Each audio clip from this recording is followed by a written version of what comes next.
Bismillahirrahmanirrahim. Assalamualaikum warahmatullahi wabarakatuh. Lima kontrol guru dan motivasi. Kita coba permainannya Bapak Ibu ya, mungkin dua-duaan. Di sini ada A, ya, dua-duaan. Ya, dua-duaan.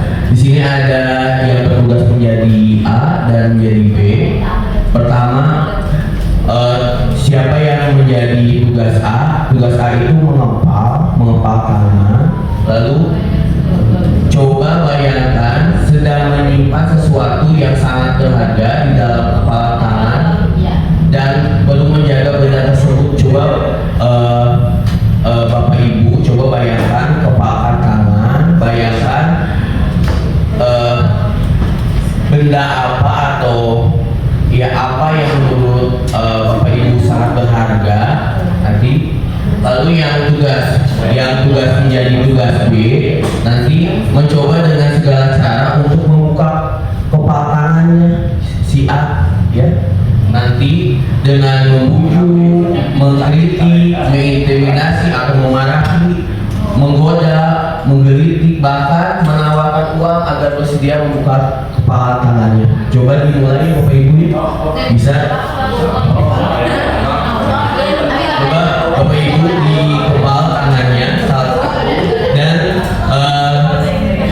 dan orang yang kedua mencoba membukanya dengan berbagai cara. Coba Bapak Ibu dimulai Bapak Ibu ya. 1, 2, 3.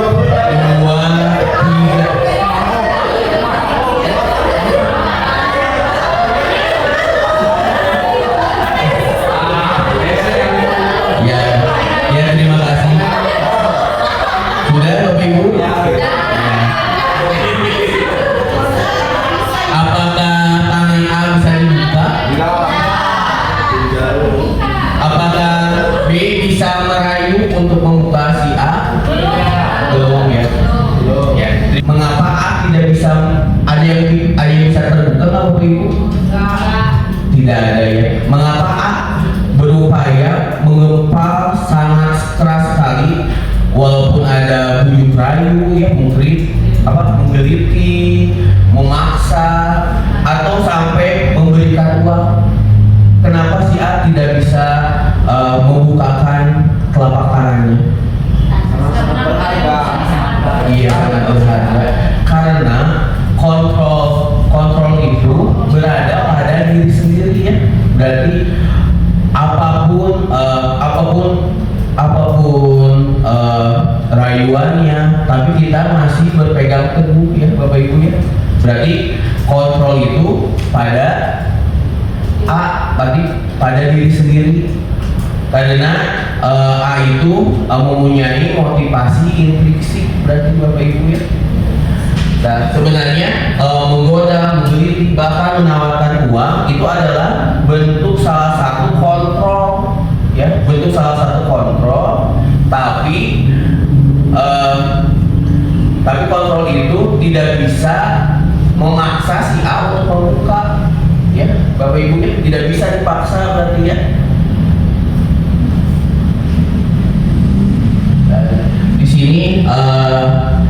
Di sini ada teori kontrol ya Bapak Ibu ya. Kita di sini mencoba mengubah orang agar pandangan sama dengan kita.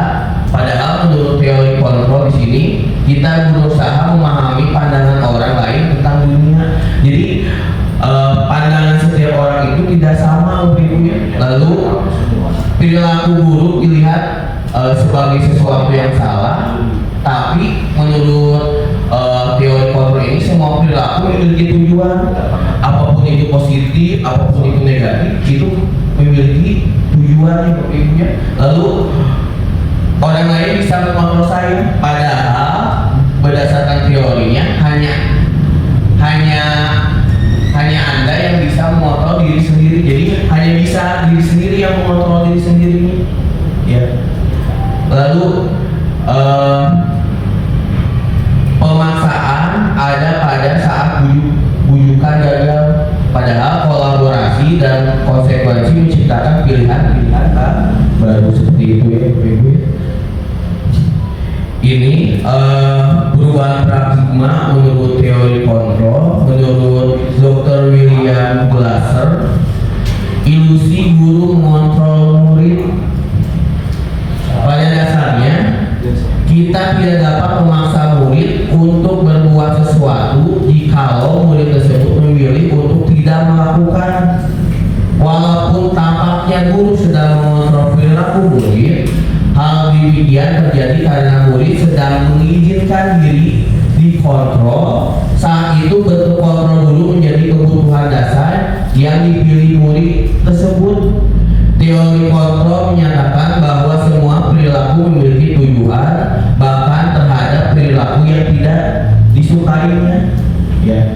Jadi sebenarnya murid-murid itu bisa menuruti apa yang keinginan kita lakukan karena dia mengizinkan bahwa orang lain bisa mengontrol dirinya. Padahal orang lain itu tidak bisa kita paksakan untuk dikontrol oleh orang lain seperti itu ya, Ibu. Lalu ilusi bahwa semua penguatan positif efektif dapat bermanfaat.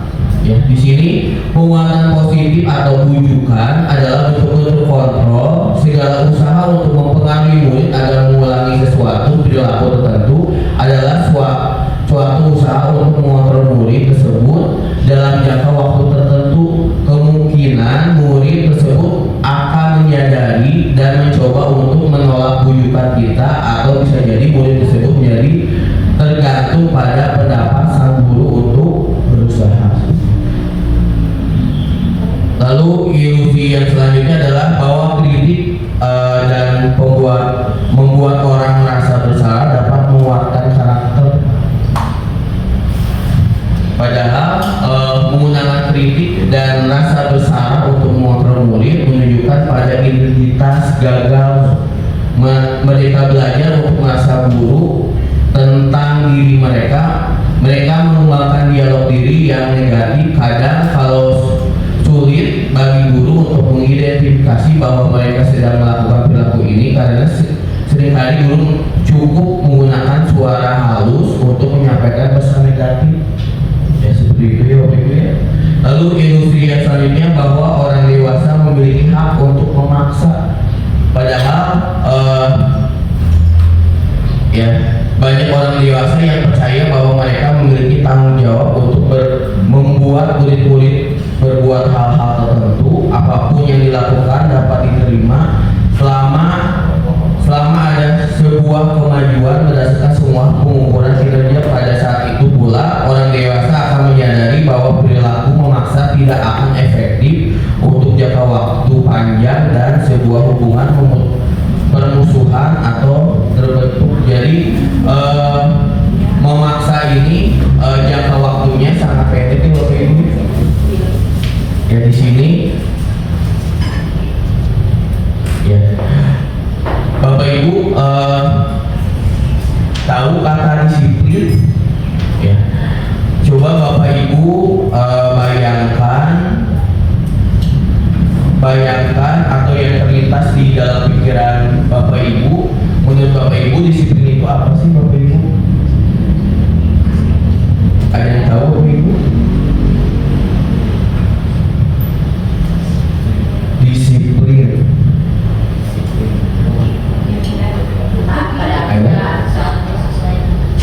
Ya sesuatu sesuai aturan.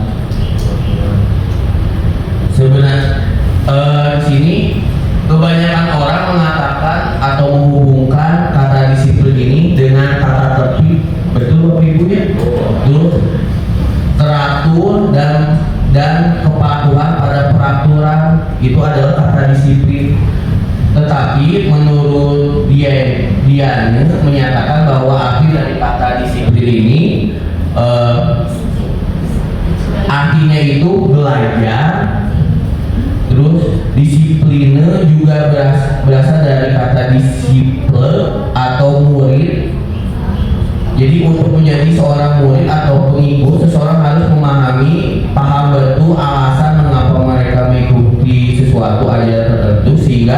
motivasi yang terbangun. Jadi kata disiplin ini anak ya belajar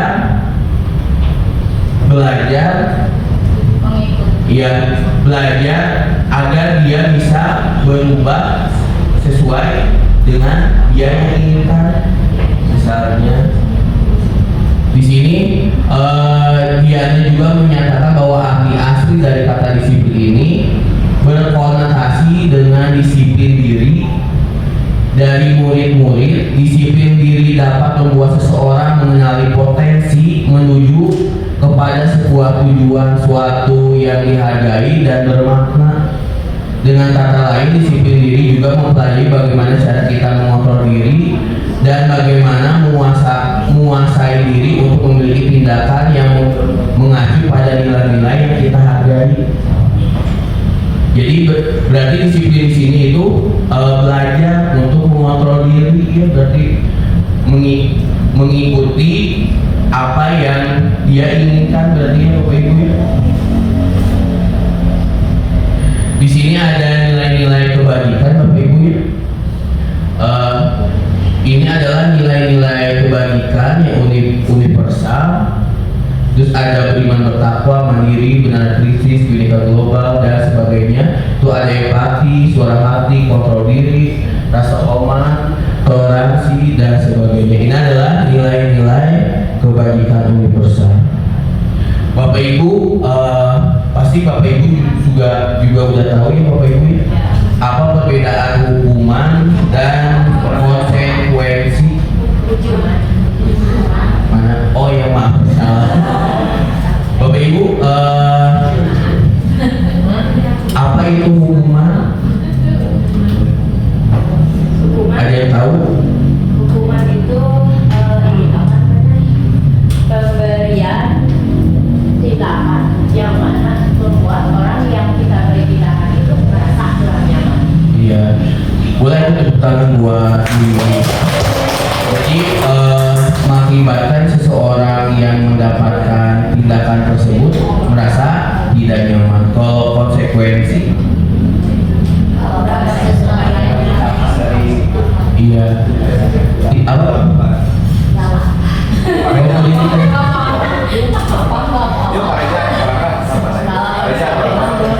Konsekuensi itu sebuah tindakan yang diberikan berdasarkan yang mana sebelumnya kita melakukan dulu kesepakatan sehingga orang yang merasa melakukan pelanggaran itu tidak merasa sedang dihukum, tapi mereka lebih merasa bertanggung jawab atas apa yang sudah dilakukan. Boleh tepuk tangan buat Wiwi. Berarti dia melakukannya itu dia harus bertanggung jawab ya, seperti itu ya Bu Yuli. Iya. Bapak Ibu, mengapa kita memakai helm? Bapak Ibu ada yang tahu mengapa kita memakai helm? Awalnya Biar apa? Apakah takut ditilang ya. atau bagaimana?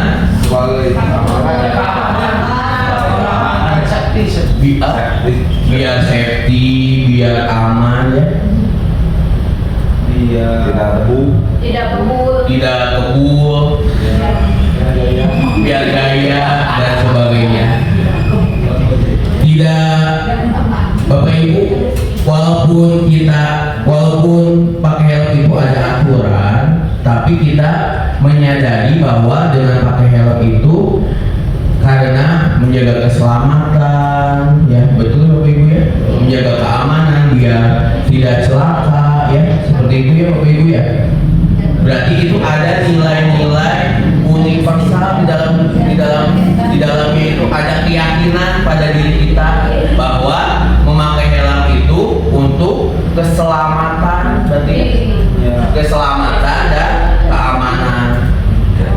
Itu adalah nilai universalnya. Bapak Ibu juga pasti bisa membayangkan bagaimana kalau kita tidak pakai helm apa? Ditilang, panas, masuk angin, ya. Lalu apa lagi Bapak Ibu? Kalau kita terjatuh, lukanya lebih parah. Berarti itu adalah konsekuensi yang kita alami jika kita tidak pakai helm. Jadi Bapak Ibu juga pasti sudah mengetahui apa itu hukuman, apa itu konsekuensi. Kalau hukuman itu jika kita melanggar maka kita akan mendapatkan sanksi apa yang sudah diaturkan. Misalnya kalau tidak pakai helm maka kita akan ditilang, kita akan mengeluarkan denda, kan seperti itu ya. Berarti itu adalah hukuman.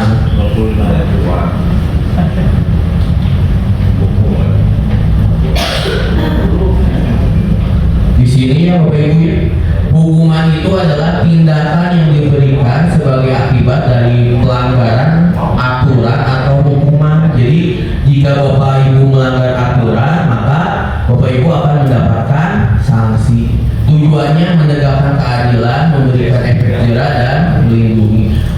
Terus ada konsekuensi, ini akibat alami yang timbul dari suatu tindakan atau perilaku. Ini tujuannya untuk membantu individu belajar dari kesalahan dan mengambil tanggung jawab atas tindakannya.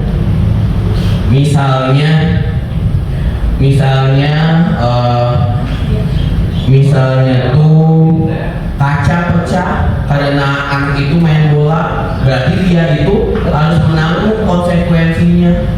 Konsekuensinya kira-kiranya apa Bapak Ibu?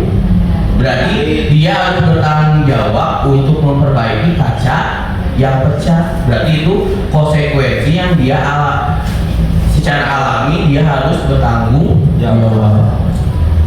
Ya seperti itu ya perbedaannya Bapak Ibu ya.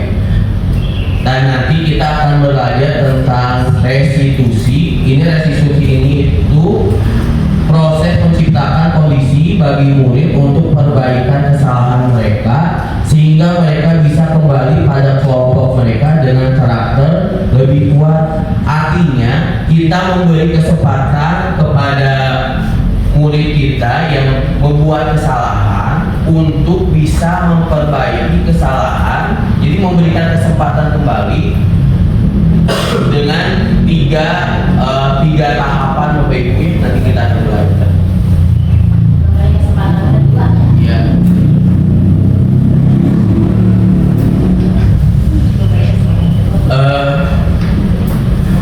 Sebenarnya Bapak Ibu ya, setiap manusia itu melakukan sesuatu itu ada 3 motivasi. Yang pertama untuk menghindari ketidaknyamanan atau hukuman. Ini tindakan terendah dari motivasi perilaku manusia. Biasanya orang yang motivasi perilakunya untuk menghindari hukuman atau ketidaknyamanan. Jadi untuk menghindari hukuman atau ketidaknyamanan. Yang kedua, motivasi yang selanjutnya untuk mendapatkan imbalan atau penghargaan dari orang lain. Orang yang berperilaku untuk mendapatkan imbalan atau penghargaan dari orang lain, sebuah tindakan untuk mendapatkan pujian dari orang lain yang menurut mereka penting dan mereka letakkan dalam dunia berkualitas mereka. Jadi dia melakukan sesuatu itu karena ada imbalan dan penghargaan. Ya Bapak Ibu ya. Lalu yang ketiga ini adalah motivasi yang lebih tinggi, ini untuk menjadi orang yang mereka inginkan dan menghargai diri sendiri dengan nilai-nilai yang mereka percayai. Berarti ini sudah tumbuh motivasi intrinsik ya Bapak Ibu ya. Kalau yang dua ini adalah motivasi eksternal dari luar. Jadi mereka melakukan sesuatu karena nilai-nilai yang mereka yakini dan hargai. Mereka melakukannya karena mereka ingin menjadi orang yang melakukan nilai-nilai yang mereka yakini tersebut. Tadi saya kan mengajukan pertanyaan, mengapa Bapak Ibu memakai helm saat berkendara? Karena Bapak Ibu sudah meyakini nilai itu. Karena untuk menjaga keselamatan, berarti itu adalah nilai-nilai yang Bapak Ibu yakini. Walaupun dimanapun, Bapak Ibu Ibu akan menggunakan helm tanpa melihat ada aturannya. Misalnya kalau pakai helm, tidak pakai helm, misalnya ditilang seperti itu, Bapak Ibu. Nah di sini Bapak Ibu ada kasus ya Bapak Ibu ya, kita analisis. Ada yang mau baca atau mau sama saya? Boleh.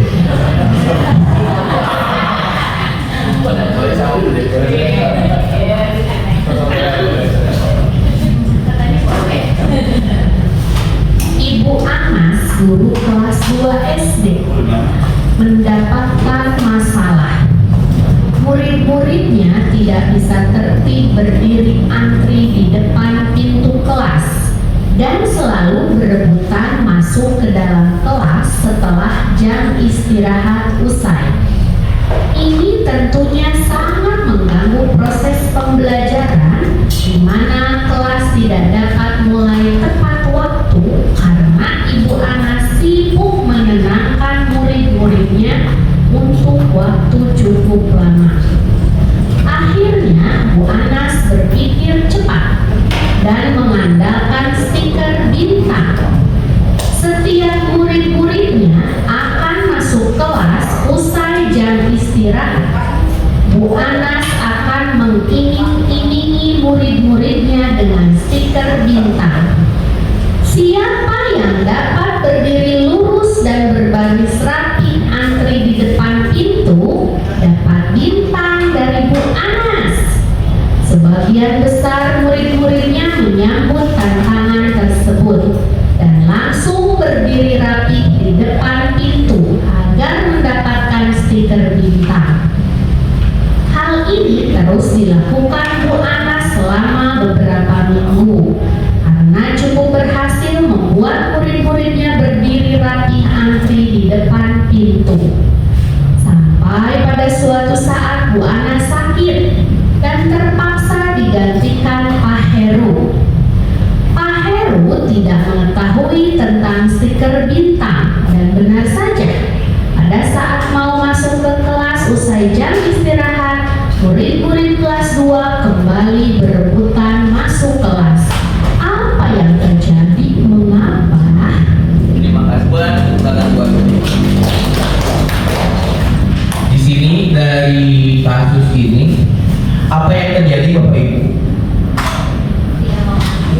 Tidak mau ngantri. Tidak mau ngantri ya? Ya tidak mau ngantri di dalam kelas.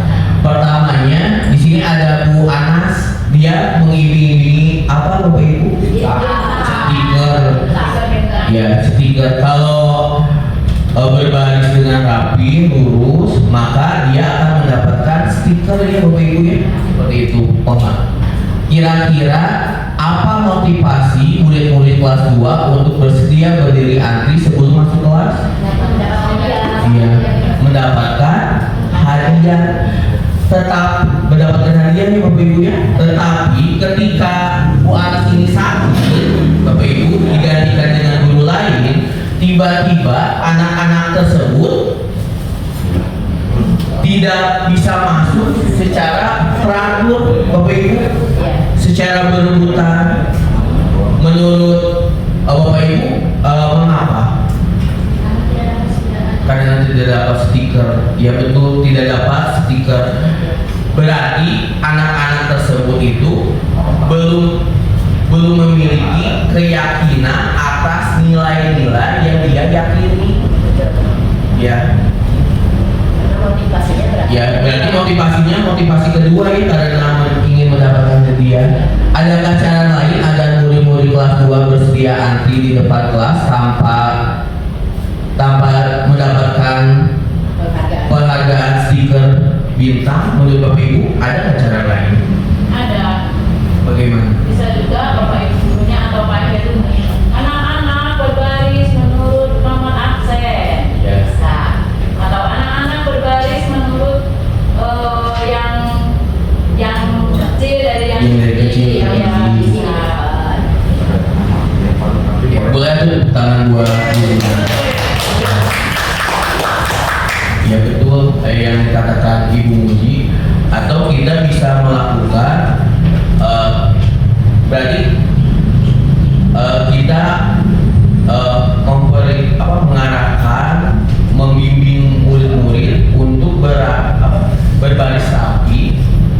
ketika anak-anak sudah berdiri rapi, kita bisa tidak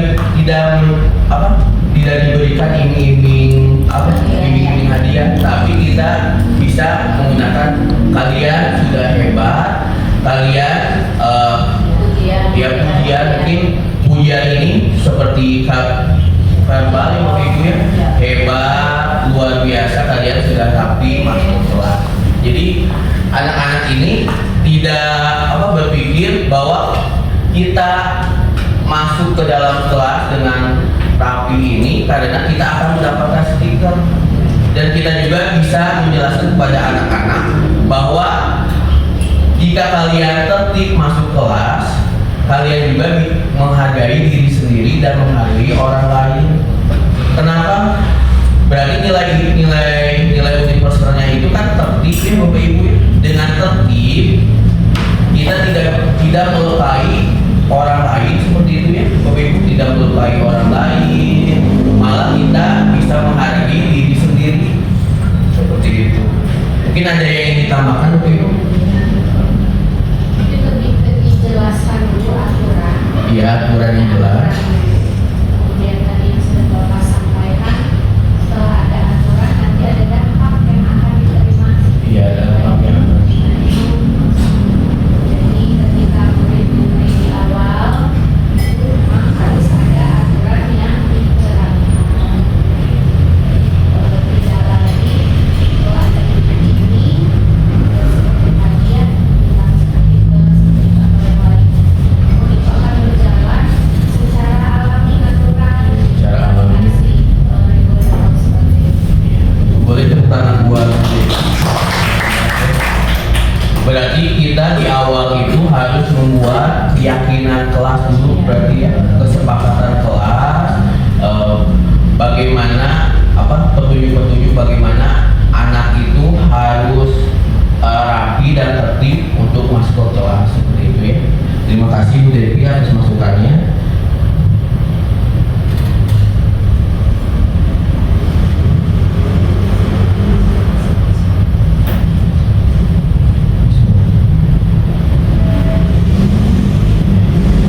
Di sini ada kasus ya Bapak Ibu ya, hukuman dan penghargaan.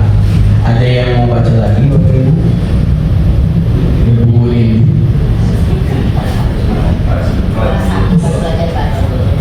IPA kurang menguasai pelajaran matematika, sehingga pada saat pelajaran tersebut berlangsung, ia lebih banyak berdiam diri atau menggambar di buku pelajarannya.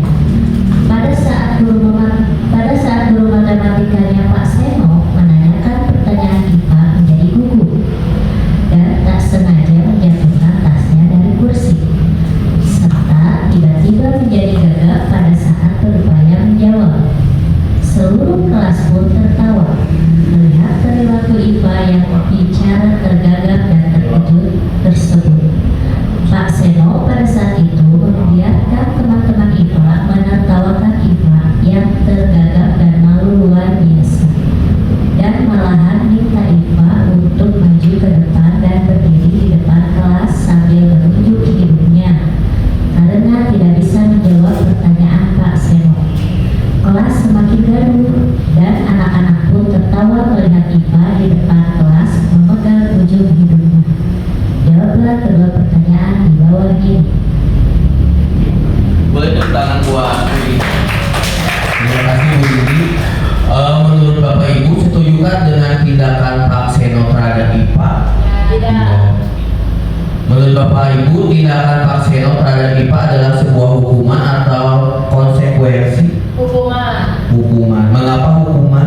Karena apa yang dilakukan Pak Seno itu tidak sesuai dengan kesalahan yang dilakukan oleh IPA. Iya betul. Boleh tepuk tangan buat Bu Ibu. Karena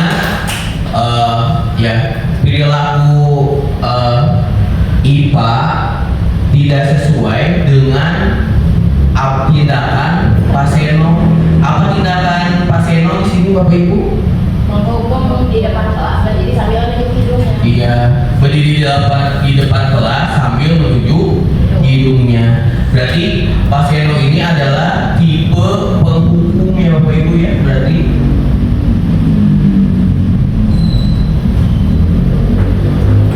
harusnya bagaimana Bapak Ibu Pak Seno? Ya, nanti kita akan belajar tentang restitusi Bapak Ibu ya. Berarti kita harus menanyakan terlebih dahulu alasan dari IPA ini. Mengapa IPA melakukan ini? Jadi kita harus tahu alasannya dan memberikan kesempatan kedua kepada IPA untuk melakukan perubahan.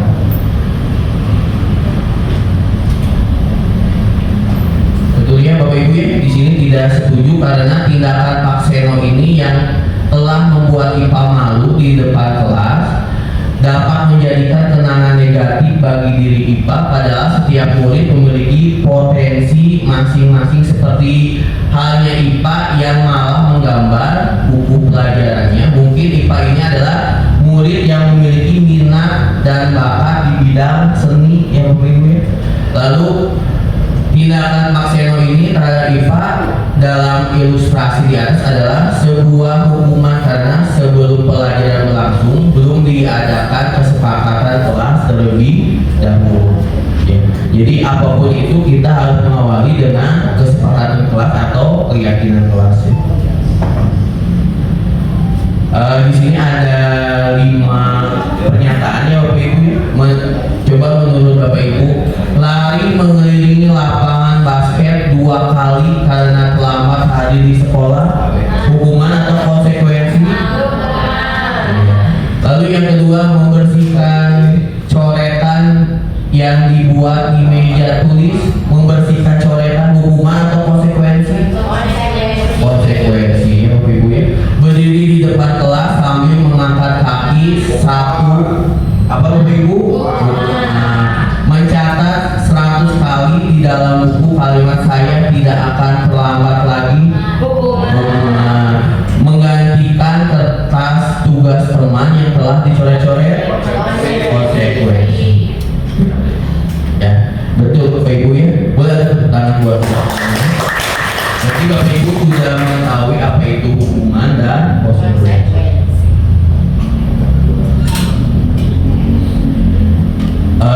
Di sini saya akan menjelaskan tentang kebutuhan dasar manusia Bapak Ibu. Seluruh tindakan manusia memiliki tujuan tertentu. Semua yang kita lakukan adalah usaha terbaik kita untuk mendapatkan apa yang kita inginkan. Ketika kita mendapatkan apa yang kita inginkan, sebetulnya saat itu kita sedang memenuhi salah satu atau lebih dari satu kebutuhan kita, yaitu kebutuhan untuk, jadi ada 5 kebutuhan Ibu ya. Kebutuhan untuk bertahan hidup, kasih sayang dan rasa diterima, kebebasan, kesenangan dan penguasaan. Ketika seorang murid melakukan sesuatu perbuatan yang bertentangan dengan nilai-nilai kebajikan atau melanggar peraturan, hal itu sebenarnya dikarenakan mereka gagal memenuhi kebutuhan dasar mereka Bapak Ibu ya. Jadi berbuat sesuatu yang dia inginkan, bisa negatif ataupun positif. Di sini ya Bapak Ibu ya, pertama bertahan hidup, ini makanan, pakaian, tempat tinggal, keamanan dan kesehatan. Pernah saya melihat anak kelas 1 tidak mau sekolah karena pakaiannya itu berbeda dengan temannya. Dia berupaya untuk pulang kembali untuk menggantikan pakaian karena mengapa Bapak Ibu? Karena ada kebutuhan dasar yang dia ingin penuhi, yaitu bertahan hidup Bapak Ibu ya. Lalu kasih sayang dan rasa diterima ini kepedulian, berbagi, kerjasama, menjadi bagian dalam kelompok. Lalu penguasaan, harga diri, keinginan untuk dianggap, memimpin, berprestasi, diakui dan didengar. Lalu kebebasan mandiri, memiliki pilihan, mencoba hal baru, mampu mengendalikan arah diri. lalu kesenangan, bermain, humor, antusias, dan tertawa. Sebenarnya lima kebutuhan dasar ini kadang-kadang anak itu tidak terpenuhi di rumahnya, akhirnya melakukan sesuatu di sekolah biasanya seperti itu. Mengapa anak-anak lebih menyukai pelajaran olahraga? Karena dia sudah terpenuhi kebutuhan dasarnya, Bapak Ibu. Pertama, ada kebebasan, kesenangan, ya, lalu kasih sayang dan diterima, terus penguasaan dan bertahan hidup seperti itu, ya Bapak Ibu ya.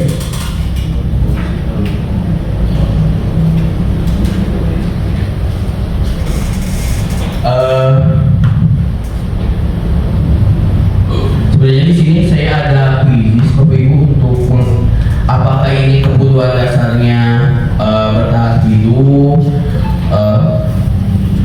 kasih sayang dan rasa diterima, penguasaan, kebebasan atau kesenangan.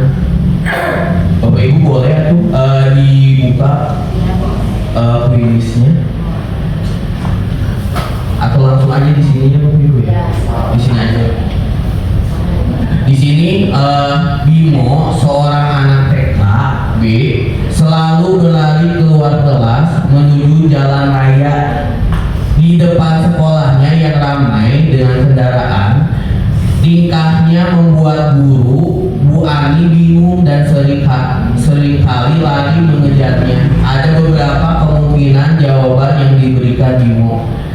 Silakan Bapak Ibu ya diidentifikasi. Aku senang main kejar-kejaran dengan ibu guru, seru. Menurut Bapak Ibu ini kebutuhan dasar apa yang harus dipenuhi oleh murid? Aku senang main kejar-kejaran dengan ibu guru, seru. Apa Bapak Ibu? Kesenangan atau di sini ada seru. Berarti kita coba ya Bapak Ibu ya. Iya betul, kesenangan. Boleh bukan? Lalu ibu kejar aku karena ibu guru sayang aku. Ya, cinta dan kasih sayang. Ya betul Bapak Ibu ya. Lalu aku hebat kan, bisa bikin ibu kejar aku. Aku hebat kan? Iya betul Bapak Ibu ya. Kita coba ya. Iya betul, penguasaan ya Bapak Ibu ya. Boleh tepuk tangan lagi Bapak Ibu. Lalu aku bosan belajar mewarnai terus di dalam kelas. Iya, berarti kebebasan Bapak Ibu ya.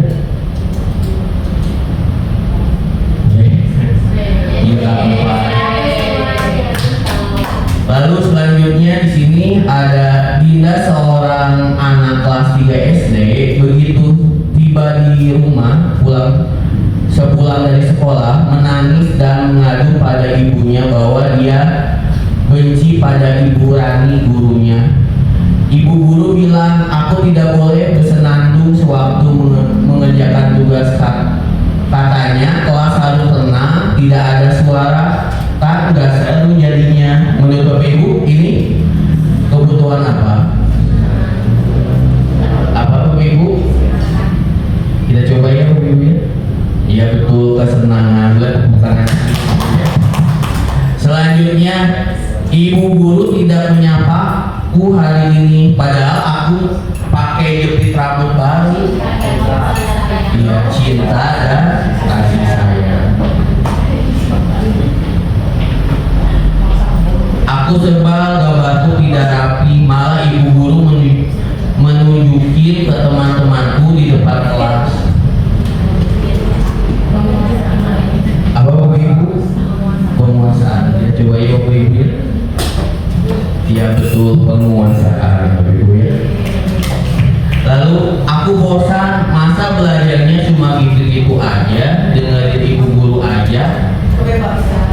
Berarti Bapak Ibu apa? Kita coba ya Bapak Ibu ya.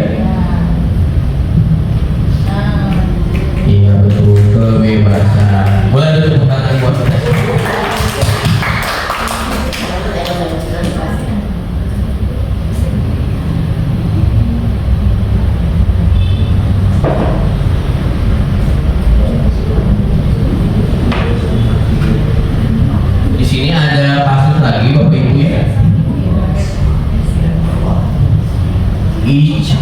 Ihsan, siswa kelas 10A, SMA karakter mulia. Ia anak yang pendiam dan pemalu. Selama jam istirahat, ia lebih banyak membaca buku di perpustakaan atau berdiam diri di kelas. Hari itu adalah hari technical meeting lomba debat antar SMA yang juga diikuti oleh tim debat SMA karakter mulia. Tiba-tiba ada kabar bahwa Adit, anak kelas 10B yang sudah didaftarkan mengikuti lomba debat mewakili sekolah, sakit demam berdarah dan dirawat di rumah sakit sehingga tidak bisa menghadiri acara technical meeting lomba debat di hari itu. Kepala sekolah bertanya kepada guru-guru, siapa yang sebaiknya menggantikan Adit? Guru-guru sepakat merekomendasi Ihsan karena kinerja yang bagus di pelajaran bahasa Inggris dan pengetahuannya yang luas. Ihsan akhirnya menghadiri technical meeting hari itu.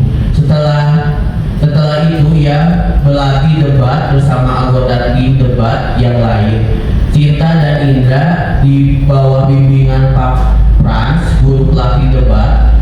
Mereka mewakili sekolah dan tim debat SMA karakter mulia menjadi juara umum. Sejak saat itu Ihsan berubah menjadi anak yang lebih percaya diri, tidak pemalu dan pendiam lagi. Semua murid dan guru mengenalnya sebagai Ihsan si juara kompetisi debat.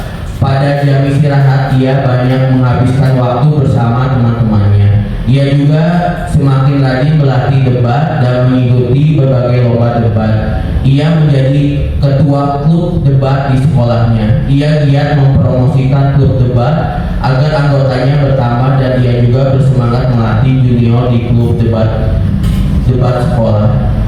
Menurut Bapak Ibu, kira-kira kebutuhan dasar mana yang terpenuhi pada Ihsan sehingga membuatnya berubah?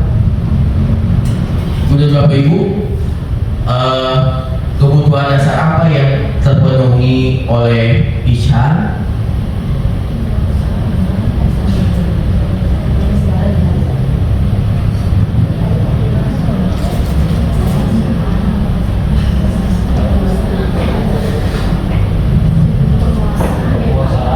Iya. Apa Bapak Ibu? Penguasaan. Iya, rasa diterima. Terus apa lagi Bapak Ibu? Kesenangan. Menurut Bapak Ibu apa? Kan dari asalnya malu-malu, dia menjadi percaya diri, malah dia menjadi promosi debat sekolahnya. Bisa juga kebebasan. Iya. Iya betul. Ya. Kebebasan. Mencoba baru kan tadinya diam jadi ikutan jadi bisa. Ya, penguasaannya. Lalu kebebasan bisa, kesenangan. Bisa. Ada Bapak Ibu? Dia iya, antusias ya, jadi antusias, kesenangan.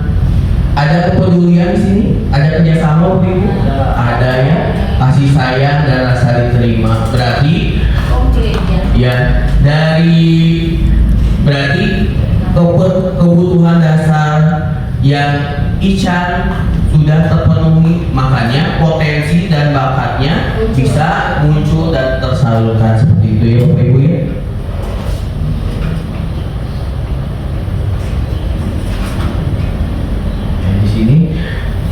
Semua orang senantiasa berusaha untuk memenuhi kebutuhannya dengan berbagai cara. Bila mereka tidak bisa mendapatkan kebutuhan dengan cara yang positif, mereka bisa melanggar peraturan atau melakukan hal-hal tidak sesuai dengan nilai-nilai kebajikan. Tapi Ihsan itu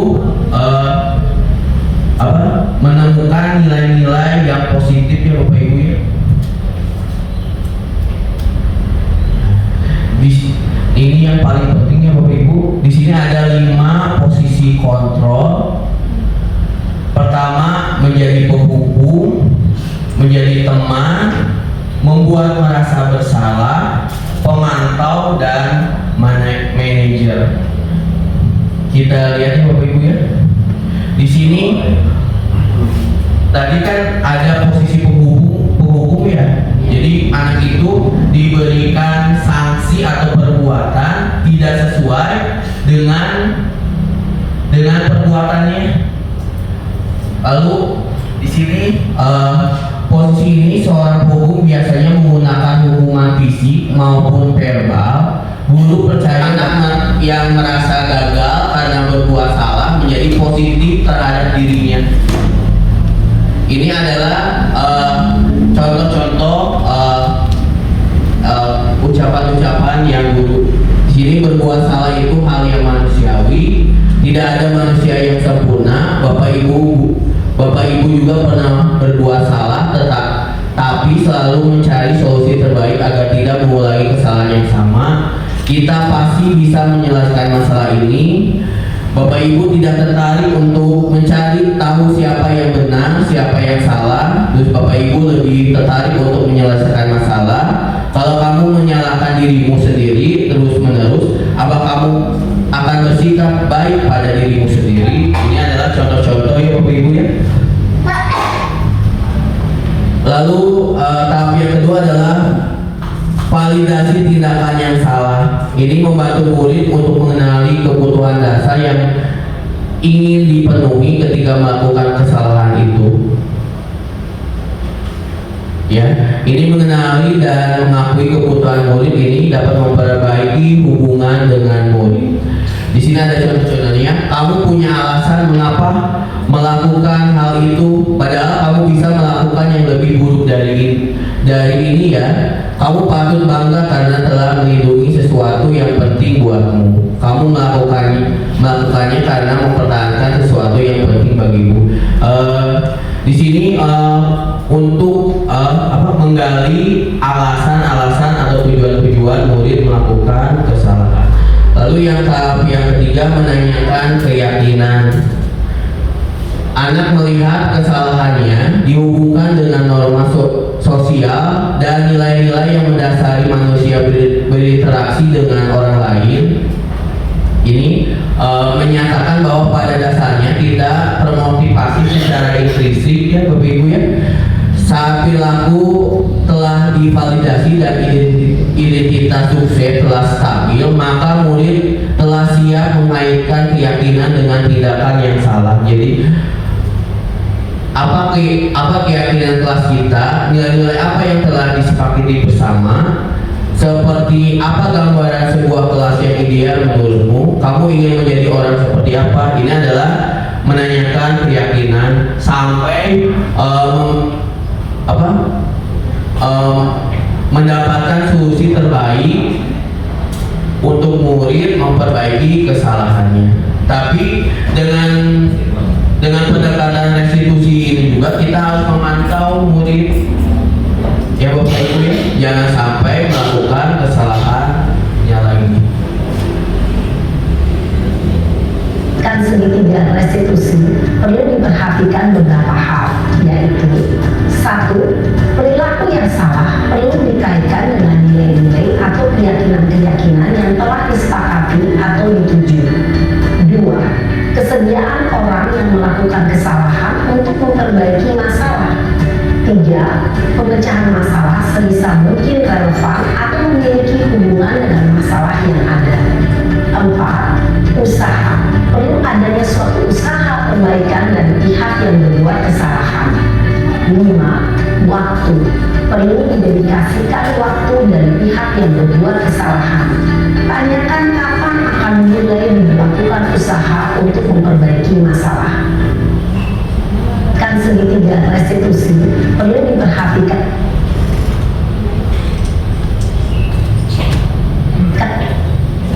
Kan segitiga restitusi perlu diperhatikan beberapa hal, yaitu 1.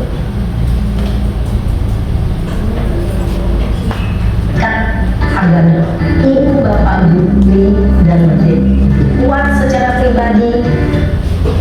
Seperti itu ya Bapak Ibu ya. Hal-hal yang harus diperhatikan pada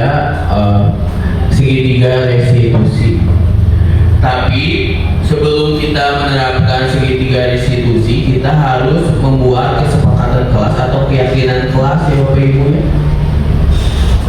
Mengapa keyakinan kelas bukan peraturan kelas? Karena keyakinan kelas adalah persetujuan yang dibuat bersama antara guru dan murid, selanjutnya akan ditaati bersama. Jadi kalau murid melakukan kesalahan, maka kita bertanya keyakinan apa yang kamu yakini dan kita sudah sepakati di dalam kelas. Kalau peraturan ini biasanya tertib tanpa persetujuan pihak yang harus melaksanakan. Biasanya hanya satu pihak yang membuat peraturan tanpa adanya kesepakatan. Ininya Bapak Ibu contohnya. Sebenarnya ini masih kesepakatan kelas ya Bapak Ibu ya. Pertama kita ajak dulu murid untuk berdiskusi bersama.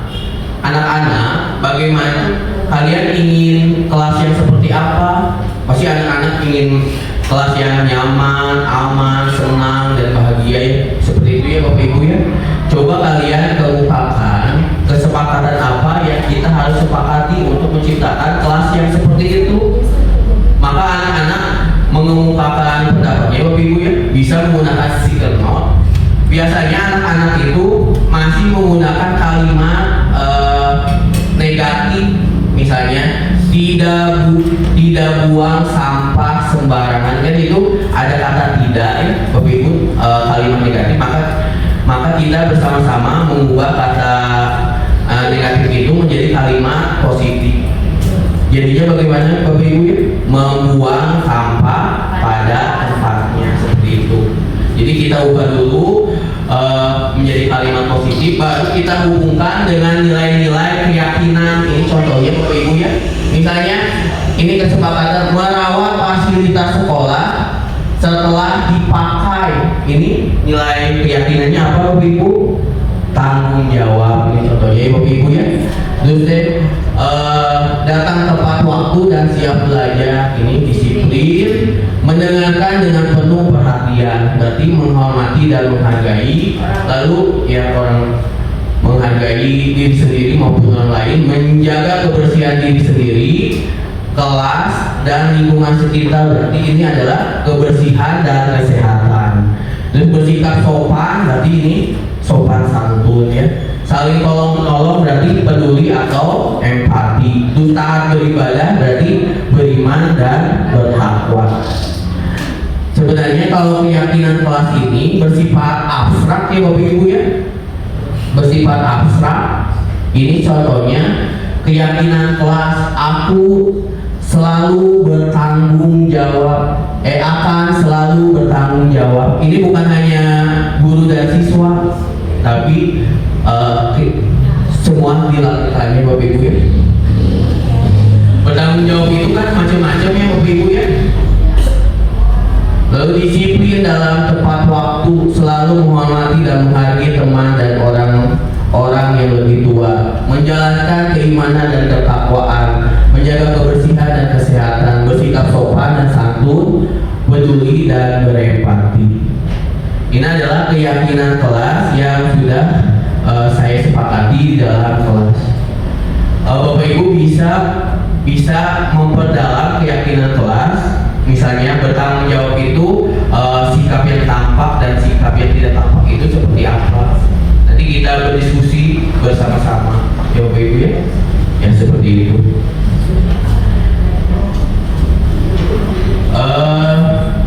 Mungkin itu yang bisa saya sampaikan. Mungkin Bapak Ibu ada yang ingin ditanyakan atau ada Bapak Ibu? Kalau tidak ada, saya betul ya Pak ya, itu dibahas yang sama materi CGP gitu. Tapi yang benar-benar itu saya tadi ingat yang pembuat bersalah ya Pak ya. Tapi di satu sisi padanya ketika pembuat merasa bersalah itu bukan terkadang ya. Untuk sebuah kondisi tertentu itu memang tetap harus ada gitu. Kenapa? Karena khawatirnya ketika anak tidak merasa bersalah, dia akan mengulanginya dan hal tersebut dianggap oh ya udah ini tidak apa-apa gitu. Contoh yang sedang dihadapi kami di kelas 6 yang bisa mungkin anaknya akan berulang, akan terus seperti itu karena itu sudah dianggap ini sudah biasa dan itu tidak menjadi rasa bersalah dia.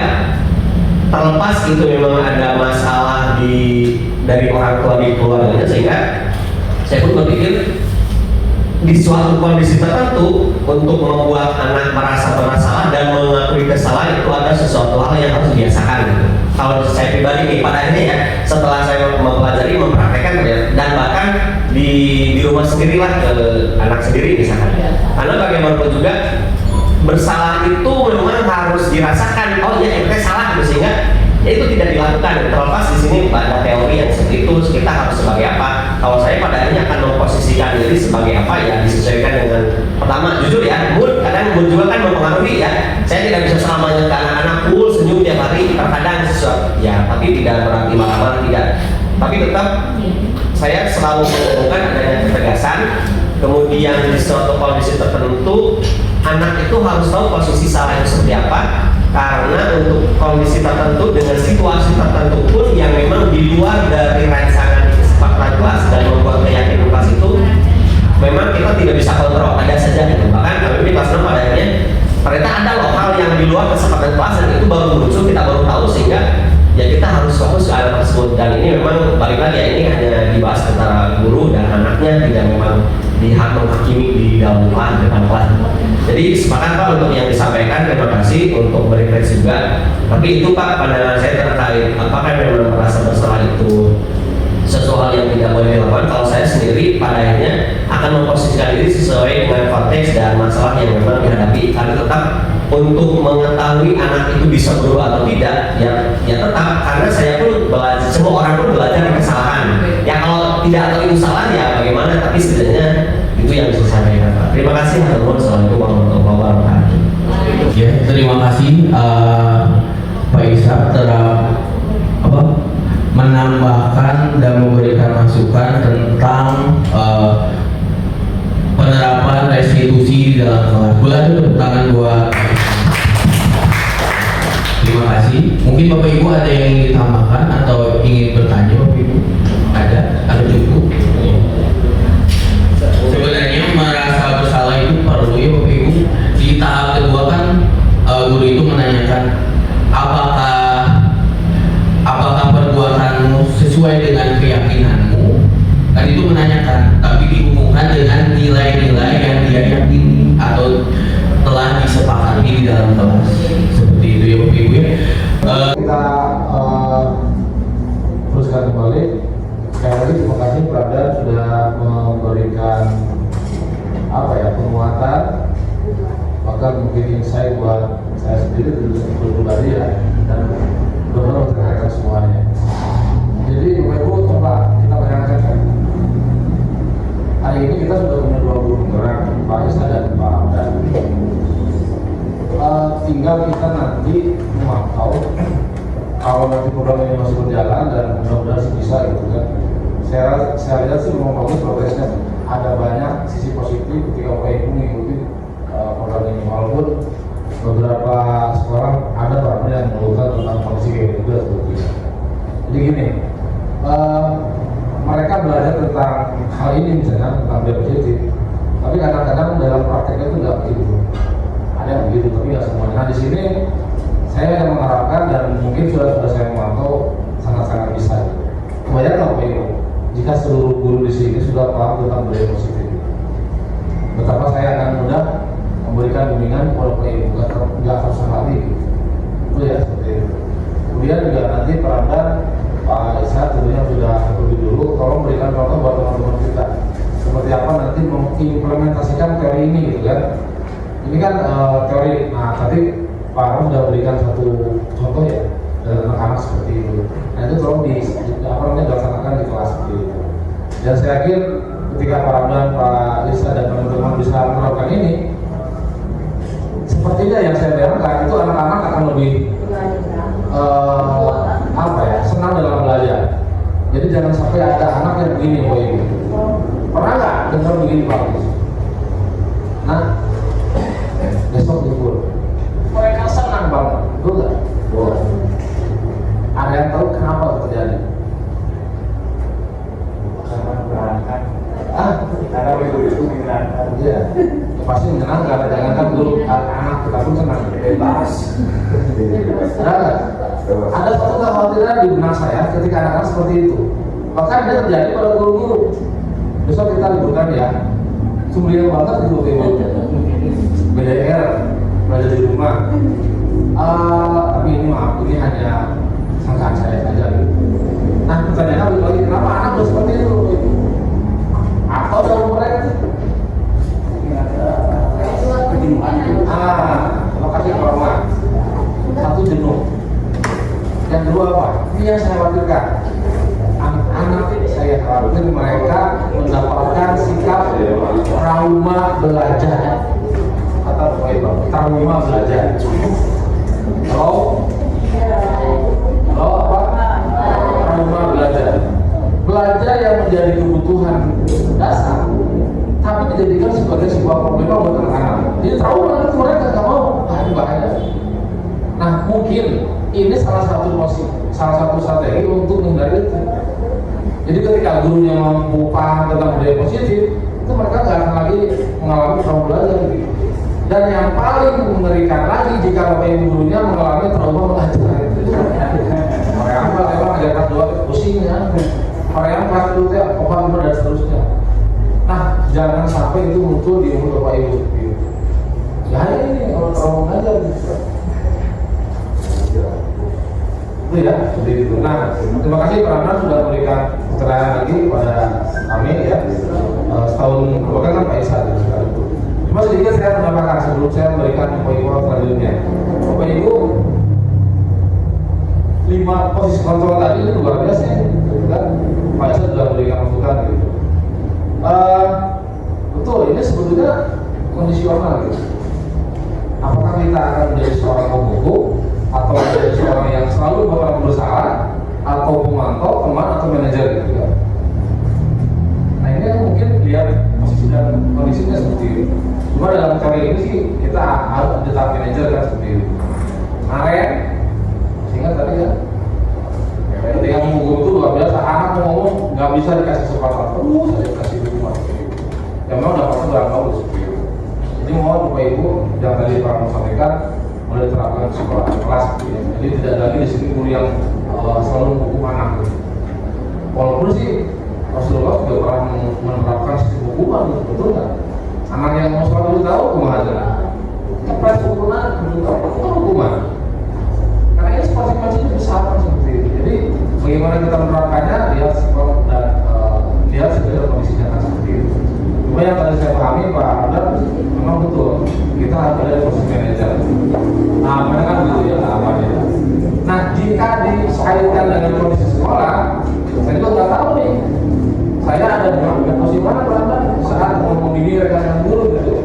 Apakah saya ada di posisi pembuku? Apakah saya ada di posisi yang selalu membuat ibu bersalah? Atau ada yang memantau, teman atau manajer saya tahu? Yang bisa menjaga ada Bapak Ibu semuanya. Jadi pahami ya. Cuma perasaan saya dulu ya. Perasaan saya belum pernah menghadir itu enggak. Asal-asal itu belum gitu kan. Enggak pernah saya perasaan. Tapi kalau ada Bapak Ibu yang merasa sudah pernah itu ya maafkan saya. Baru pernah saya hukum. Enggak pernah ya. Benar enggak pernah. Biasa pernah saya hukum enggak? Belum ya? Karena saya memang mau apa gitu kan. Saya justru lebih banyak di posisi yang teman. Pak, mohon maaf izin kayaknya besok. Pernah saya marah nggak?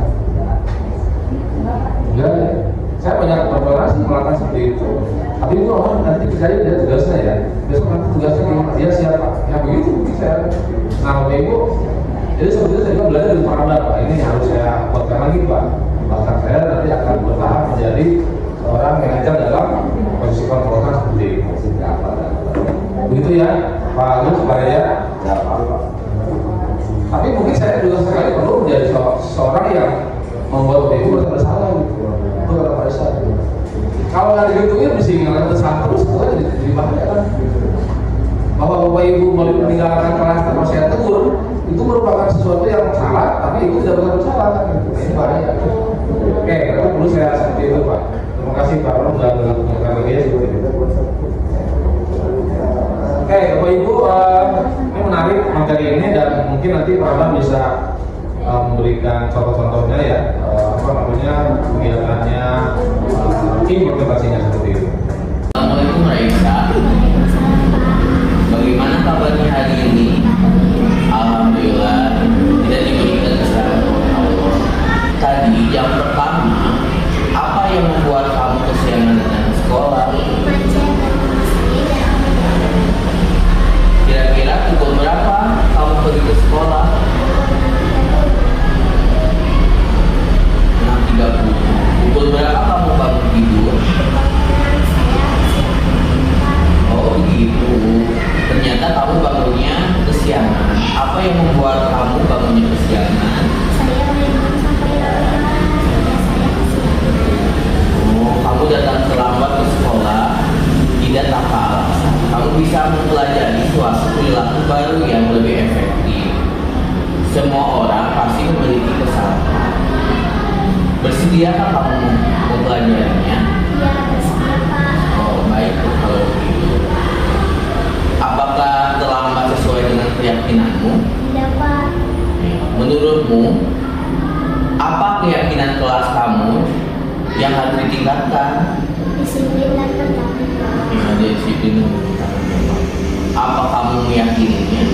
Iya Pak, dengan disiplin dan bertanggung jawab, saya tidak akan menjadi melanggar kesiangan, sehingga saya bisa mengikuti pembelajaran tepat waktu. Wow, betul sekali Raisa. Apa kamu bersedia memperbaikinya? Bersedia Pak.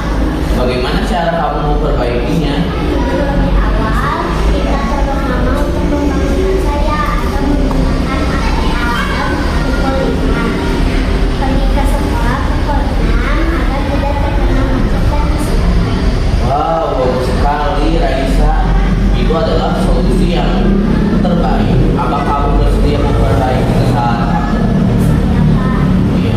Kapan kamu akan memulai memperbaikinya? Besok Pak.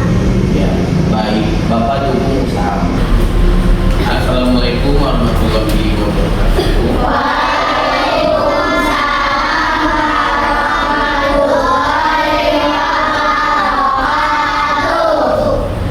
Bagaimana kabarnya kalian?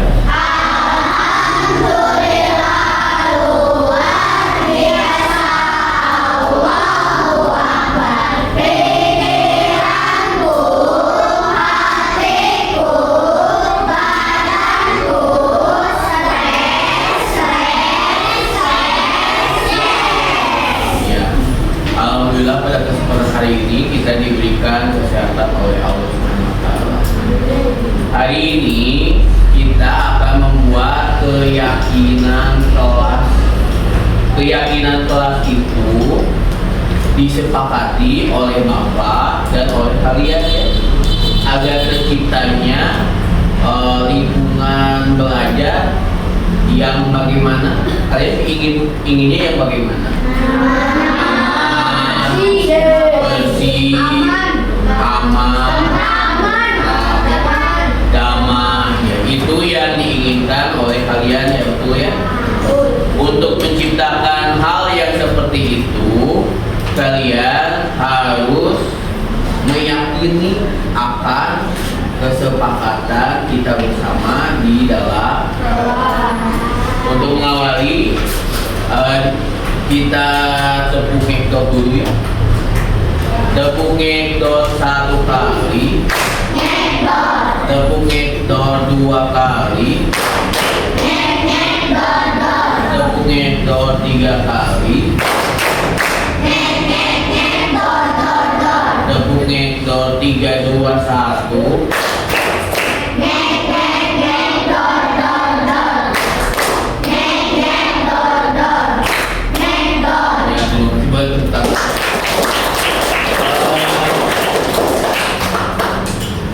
Nah, nanti kalian menuliskan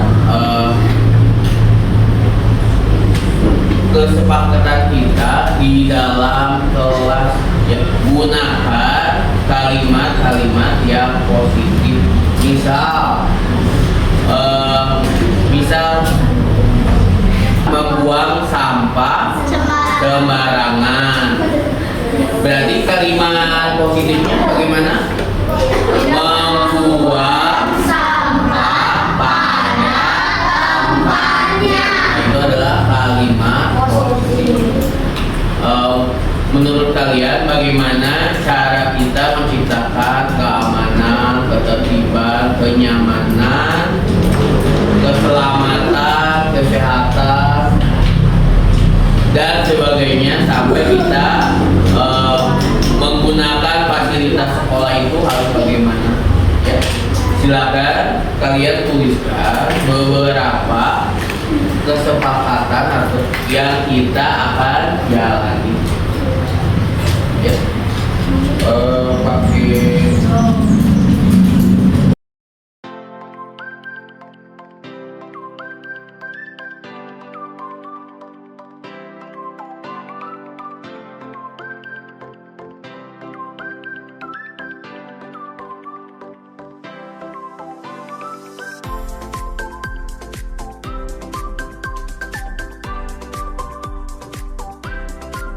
baik, coba perhatikan ke depan. 5B. 5B. Terima kasih. Kalian telah menuliskan kesepakatan atau keyakinan kamu untuk menciptakan lingkungan belajar yang menyenangkan. Ya. Di sini ada 28 siswa. Kamu bacakan aja satu-satu.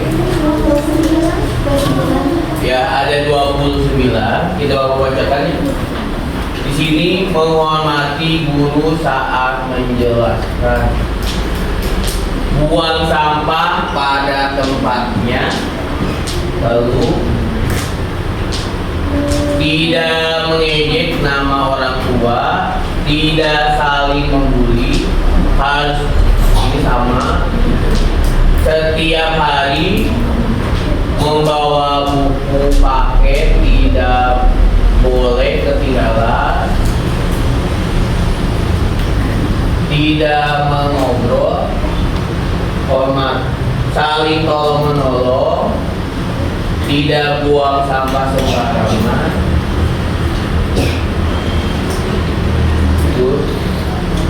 Saling jujur, ya. Memakai sandal bila jam istirahat, membawa buku setiap hari, ini sama. Saling menghargai dan menghormati, melaksanakan piket, ya, melaksanakan piket, datang tepat waktu,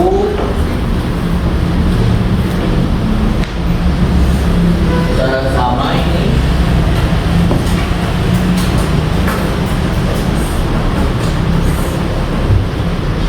Tidak boleh mengejek orang tua, tidak buang sampah sembarangan, sama ya.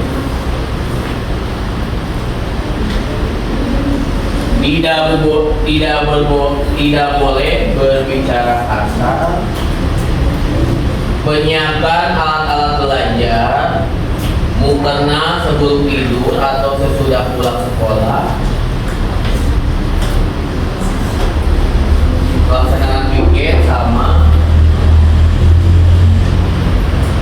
Tidak boleh mencoret-coret meja,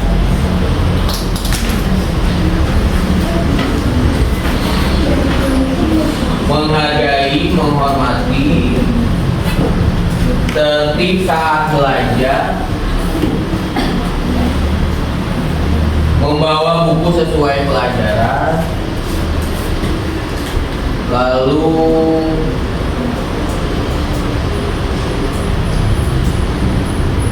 ya, tidak mengejek nama orang tua.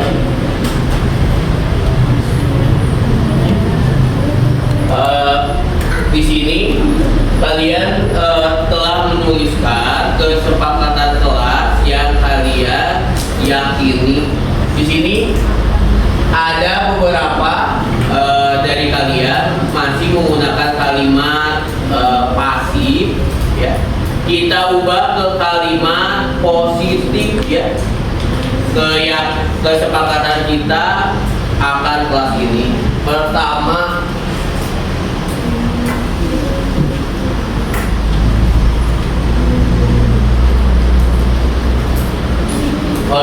ini memperhatikan guru saat menerangkan. Setuju? Setuju.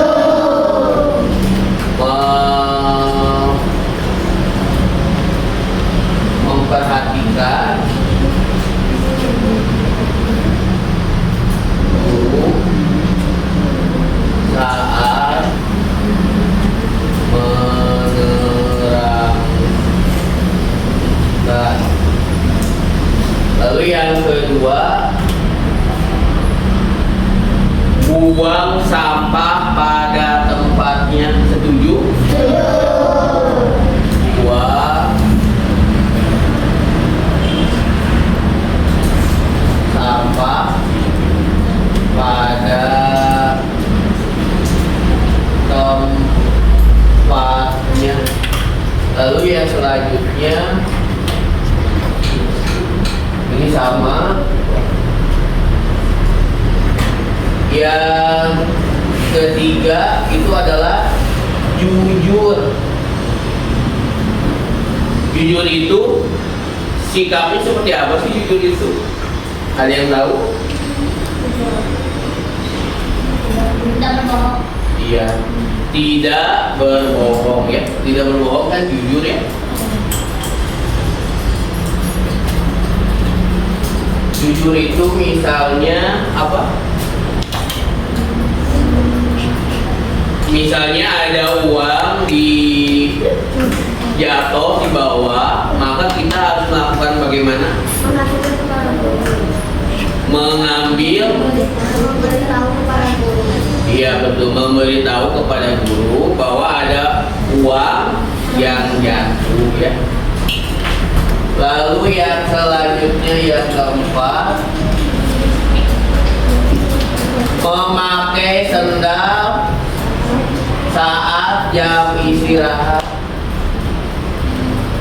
Memakai sendal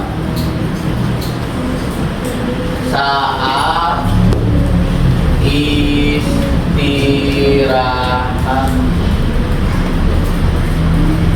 Memakai sendal bukan jam istirahat saja ya, tapi saat kalian ya melaksanakan sholat mau wudhu, maka kalian harus menggunakan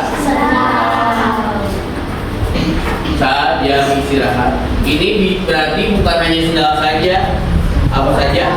Sepatu ya, sendal atau sepatu. Yang kelima, apa lagi? Tidak boleh mengejek orang tua. Kalimat positifnya apa? Tidak mengejek orang tua. Bagaimana kalimat positifnya? Jangan pakai menggunakan tidak atau menggunakan dilarang. Jadi harus menggunakan kalimat apa? Kalimat positifnya bagaimana?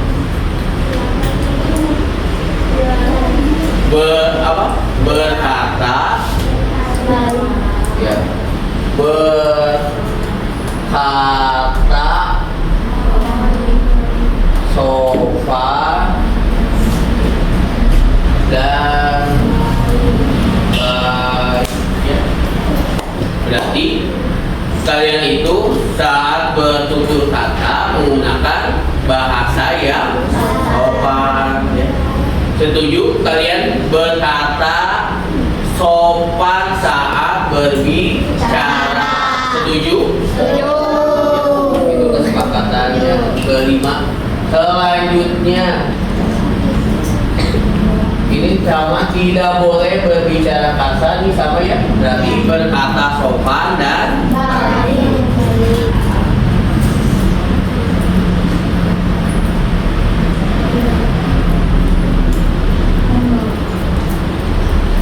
Ya di sini tertib saat belajar. tertib saat belajar. Tertib saat belajar itu bagaimana sih? Apa?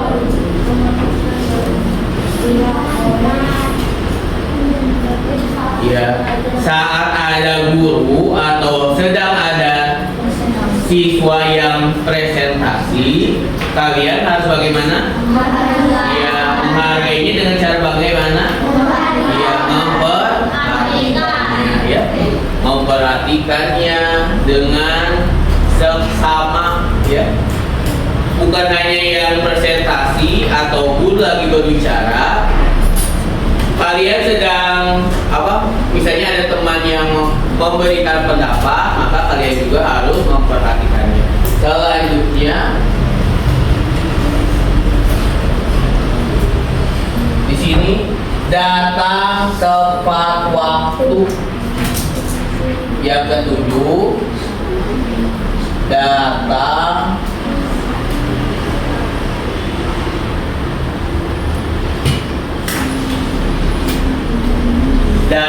tepat waktu. Setuju datang tepat waktu? Ya, setuju. Kita pukul berapa masuk? Ya, 7.00. Lalu yang kesepakatan yang selanjutnya, membawa buku sesuai pelajaran.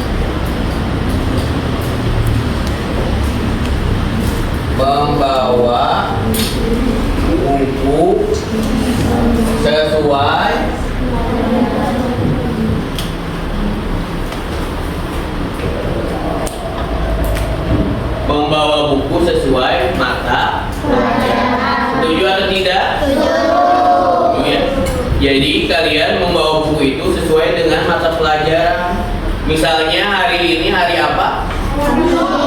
Hari Kamis. Berarti hari Kamis pelajaran apa? PPKN sama. Ya, maka hari Kamis kalian membawa dua mata pelajaran itu. Selanjutnya,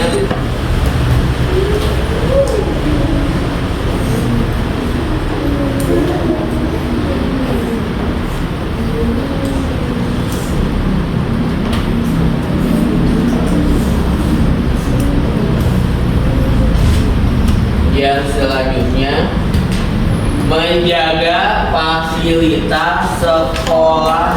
Ya, yang ke-9, menjaga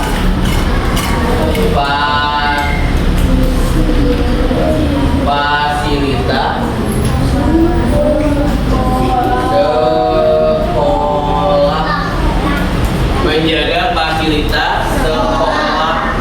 Maka menjaga fasilitas sekolah kan ini ada bangku ya, ada bangku. Terus saat kita pelajaran menggunakan perangku, kita menggunakan perangku, maka kita harus bagaimana? Menjaganya dan merawatnya dengan baik ya. Termasuk tadi yang telah dituliskan oleh teman kalian, tidak mencoret-coret meja. Berarti kalau kalian mencoret meja, berarti kalian tidak sesuai dengan kesepakatan.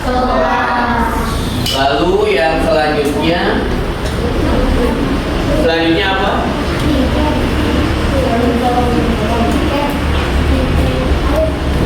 Apa? Oh, yang ke-10 apa? Ya, melaksanakan apa? Piket. Ya, berarti setuju melaksanakan piket? Berarti saat kita awal masuk pelajaran pertama, sebelum pelajaran pertama dan diakhiri sesudah kita mengakhiri pelajaran, maka kita harus merapikan kelas ya, dengan disapu. Terus dengan cara bagaimana lagi?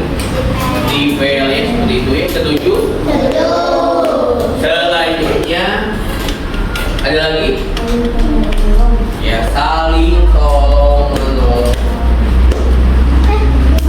Saling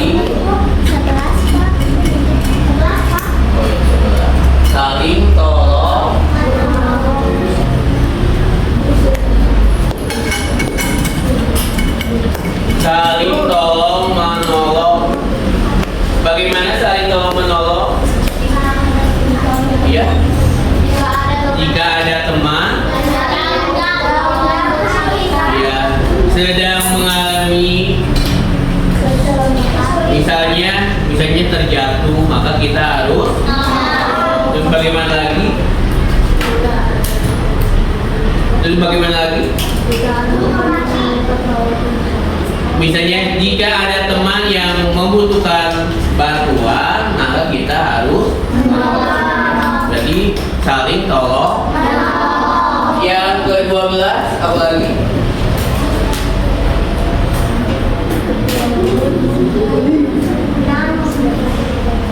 Ya, jangan membuli, itu maksudnya berkata sopan dan baik. Kalau membuli atau berkata-kata kasar, berarti itu kata-katanya itu tidak sopan. Berarti kita harus berkata sopan dan baik. Selanjutnya yang ke-12 apa? Memakai pakaian yang rapi. Iya, betul. Memakai, ya, memakai seragam mungkin ya, seragam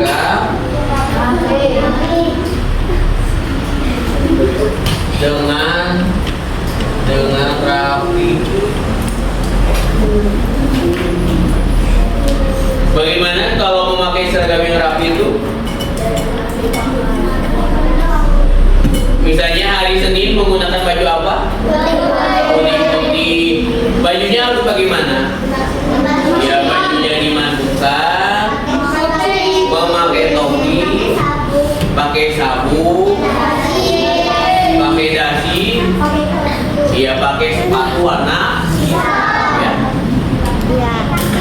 ya pakai kaki tadi ya udah ya. Lalu yang selanjutnya ada lagi. Kalau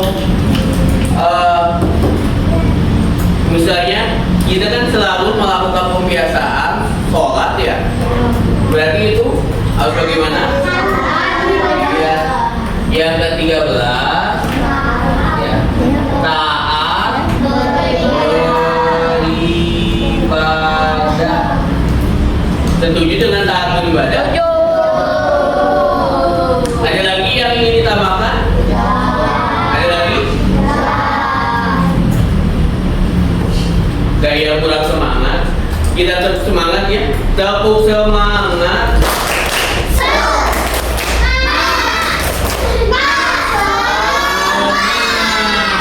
Ya, terima kasih. Boleh tepuk tangan buat kita.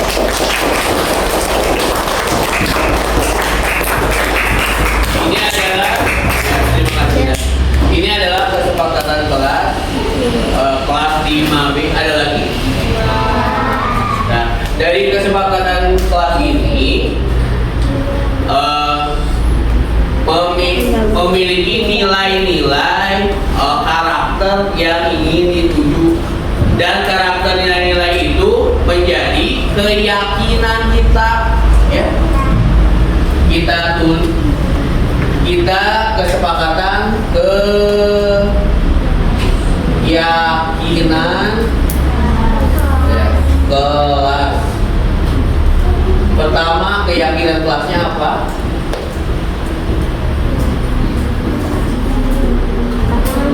Memperhatikan guru saat menerangkan. Itu berarti mencerminkan sikap apa? Memperhatikan guru atau teman saat menerangkan.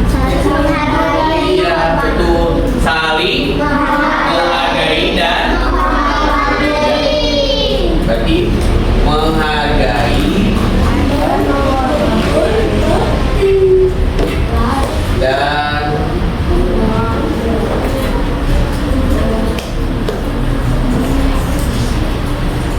lalu yang kedua di sini membuang sampah pada tempatnya.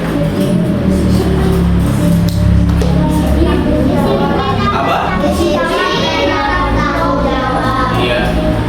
Disiplin dan bertanggung jawab. Mungkin lebih ke tanggung jawab ya.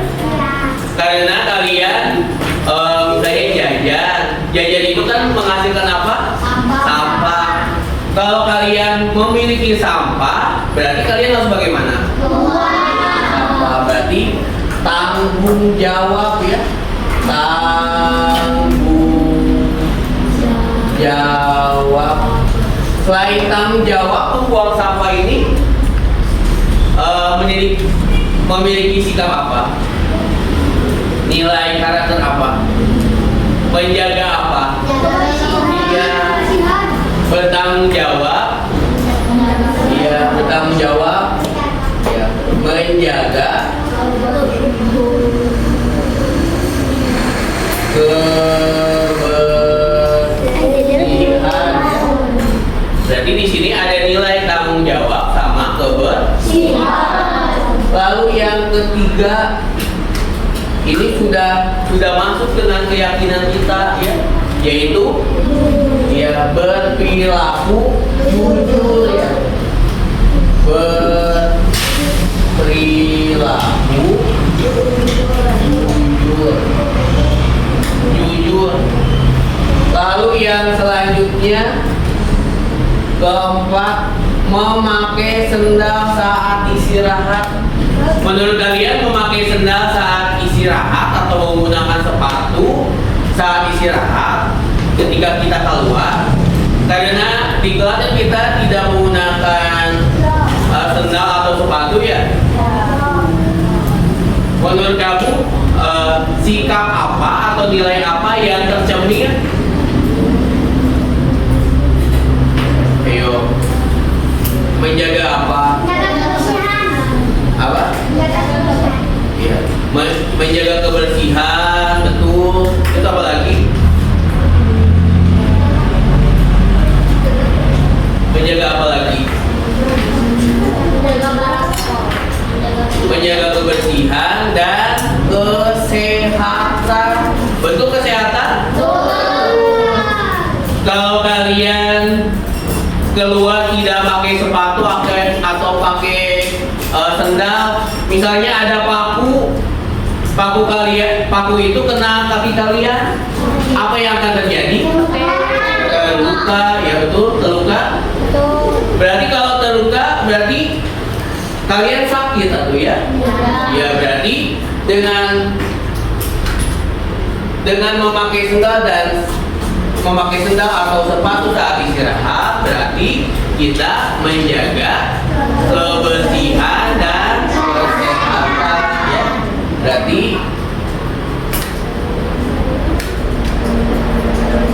menjaga kebersihan dan kesehatan. Lalu yang selanjutnya, bertata sopan dan baik. Menurut kalian karakter apa atau nilai apa yang tercermin? Apa? Ya, sopan santun, ya. Berarti apa? Sopan. Ya, sopan santun. Ya, sopan santun. Sopan santun atau apa? Beretika, ya, beretika, tata krama. Selanjutnya, datang tertib saat belajar. Tertib saat belajar. Menurut kamu nilai apa atau karakter apa yang muncul? Apa? Ya, tertib, ya. Selain tertib apa? Ya.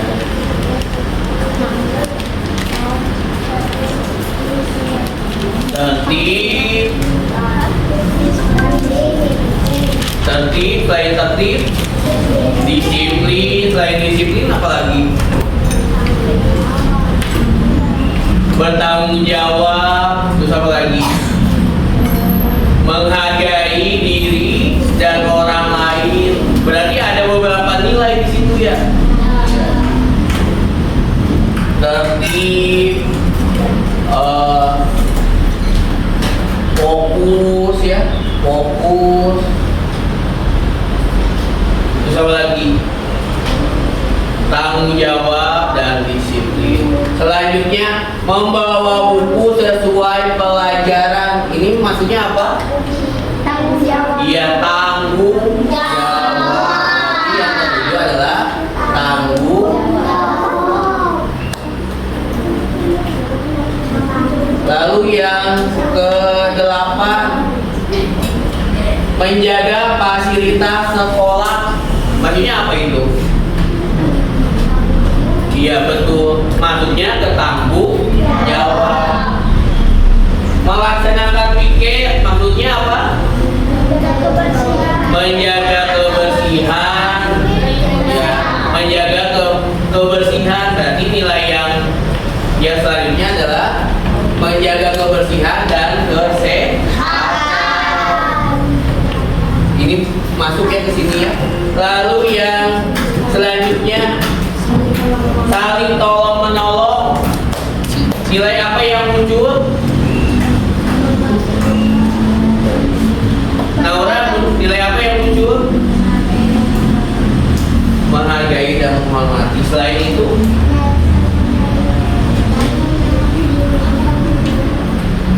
peduli, ya.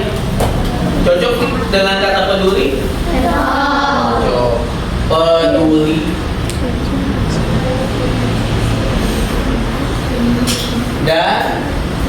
Dan apa?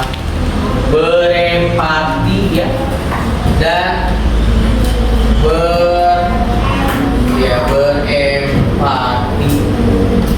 Berempati itu apa sih? Ada yang tahu berempati? Berempati itu merasakan apa yang orang lain rasakan. Jadi saling tolong menolong. Misalnya ada teman yang membutuhkan, maka kita harus saling menolong. Selanjutnya, memakai seragam dengan rapi. Ini maksudnya apa? Ya, disiplin. Sudah dimasuki disiplin? Sudah? Ya. Berarti yang ke-9 disiplin. Lalu yang selanjutnya taat beribadah. Taat beribadah. Berarti nilai apa atau karakter apa yang muncul? Kalau kalian beribadah tuh kayak gimana beribadah tuh aktivitasnya? Sholat, udah sholat? Mengaji, berdoa, zikir ya. Itu apa? Karakter apa yang muncul? Melaksanakan kewajiban, betul. Apa itu karakter yang muncul? Beriman. Apa? Beriman dan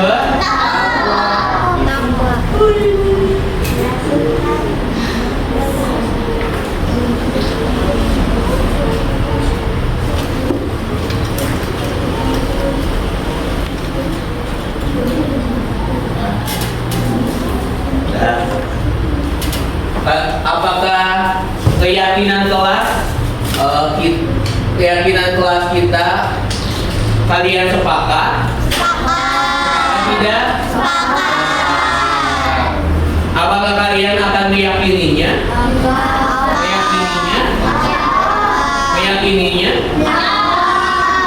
Meyakininya atau tidak? Meyakininya. Bapak bacakan ya. Yang pertama, menghargai dan menghormati. Yang kedua, tanggung jawab menjaga kebersihan. Yang ketiga, berperilaku jujur. Yang keempat, menjaga kesehatan, kebersihan ya. Lalu yang kelima, sopan santun. Yang keenam, tertib dan fokus ya. Yang ketujuh, tanggung jawab. Kedelapan, peduli dan berempati. Kesembilan, disiplin. Kesepuluh, beriman dan bertakwa. Kepada siapa? Kepada Tuhan Yang Maha Esa. Ini adalah kesepakatan kelas 5B pada tahun ajaran 2024-2025. Apakah kalian sepakat? Ini adalah kesepakatan kelas kita atau keyakinan kita ya akan nilai dan karakter yang kita yakini selama ini. Semoga kelas kita menjadi kelas yang kita inginkan ya.